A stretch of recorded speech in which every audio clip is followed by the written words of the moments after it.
नमस्कार दोस्तों, देखिए CGL 2024 टियर 2 एग्ज़ाम में बहुत बड़ा अपडेट सामने आया है।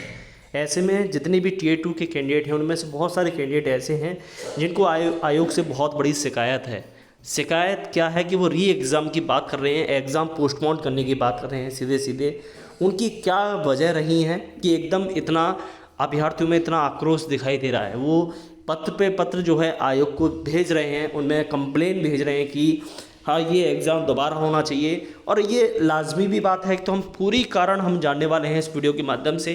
देखिए, जब भी कोई एग्ज़ाम कैंडिडेट जब एग्ज़ाम देता है किसी भी सेंटर पर, तो जब ऑनलाइन एग्ज़ाम होता है तो ज़रूरी नहीं है कि हर कैंडिडेट को ऑनलाइन एग्ज़ाम के बारे में पता हो, सिस्टम के बारे में पता हो कि उसे सिस्टम कैसे ऑपरेट करना है, किस तरह से उसे क्लिक करना है, किस तरह से उसे आंसर करना है। उसे नहीं पता होता जो नया स्टूडेंट बैठा होता है, ठीक है।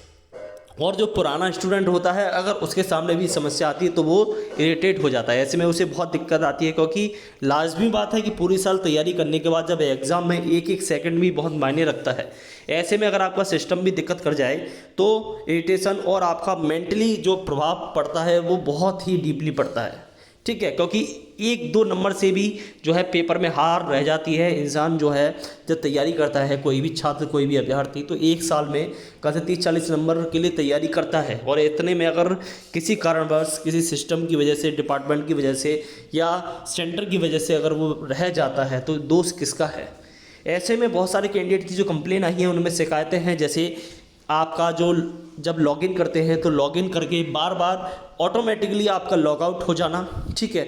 जब ऑटोमेटिकली आपका लॉगआउट होगा तो ऐसे टाइम में फिर से लॉगिन होगा तो टाइम तो आपका खर्च होगा। जो मेंटली जो प्रिपेयर होकर आया है कि उसे इस तरह से एग्ज़ाम देना है, इस तरह से उसे करना है, तो वो तो उसका डिस्टर्बेंस हो गया ना, वहाँ वो अपने रास्ते से भटक गया। दूसरा, ऑटोमेटिकली अपना बीच बीच में सिस्टम का ऑफ हो जाना। दूसरा कंडीशन ये था, ठीक है। जब भाई तुम पेपर कर रहे हो, किसी को क्वेश्चन को सॉल्व कर रहे हो, अचानक ही सिस्टम बंद हो जाए तो क्या होगा? माइंड डिस्ट्रेस होगा, माइंड एकदम साइड से हटेगा कि एकदम क्या होगा, ठीक है। इससे आपके क्वेश्चन पे, इससे आपके अटेम्प्ट्स पे पूरा पूरा प्रॉपर आपका जो है प्रभाव पड़ने वाला है। तीसरा जो मेन रीज़न है वो क्या है? तीसरा मेन रीज़न है आपका माउस का प्रॉपर काम ना करना। जब आप कोई भी आंसर, ऑनलाइन एग्ज़ाम है तो ऑनलाइन एग्ज़ाम में आपका माउस बहुत बड़ी महत्वपूर्ण भूमिका निभाता है, क्योंकि आपको क्वेश्चन आपको आगे बढ़ाने पड़ते हैं, क्वेश्चन आपको ऊपर नीचे स्क्रॉल करना पड़ता है, लेफ़्ट राइट आपको स्क्रॉल करना पड़ता है, सही आंसर पे आपको क्लिक करना पड़ता है। तो ऐसे में अगर आपका माउस प्रॉपर काम ना करे, क्लिक अगर सही से काम ना करे, तो इससे मेंटली स्ट्रेस बढ़ता है, क्योंकि सामने चलता है आपके कंप्यूटर स्क्रीन पे आपका टाइम भी चलता है, जो धीरे धीरे आपके माइंड पर प्रेशर बनाता जाता है, ठीक है।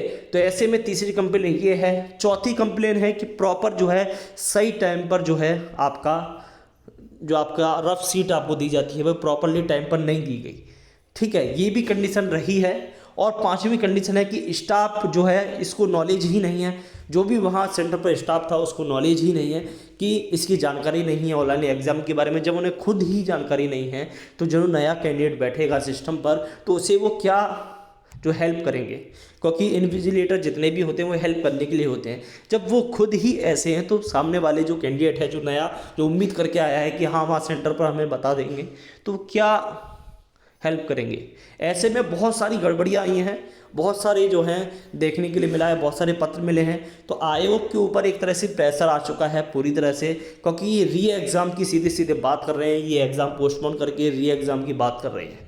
ऐसे में अभी एक दो दिन पहले आयोग ने खुशखबरी दी थी, रिजल्ट को देकर टियर 1 का रिजल्ट, एडिशनल रिजल्ट जारी किया था। ऐसे में जो है फिर से जो रिजल्ट, एक तरफ खुशखबरी, एक तरफ जो है आयोग इस तरह से लापरवाही, तो ये लापरवाही आपकी बढ़ती नहीं जाएगी, ध्यान रखना, ठीक है। क्योंकि छात्रों के भविष्य के साथ खिलवाड़ करने का आपको कोई भी हक नहीं है। और वैसे इसमें आयोग का भी कोई फॉल्ट नहीं है, लेकिन उन्हें ये देख के चेक करना चाहिए, ये है आपका सेंटर का फॉल्ट, ठीक है। लेकिन जब सेंटर का फॉल्ट है तो ये ब्लेम किस पे आएगा? सीधे सीधे आयोग पे आएगा।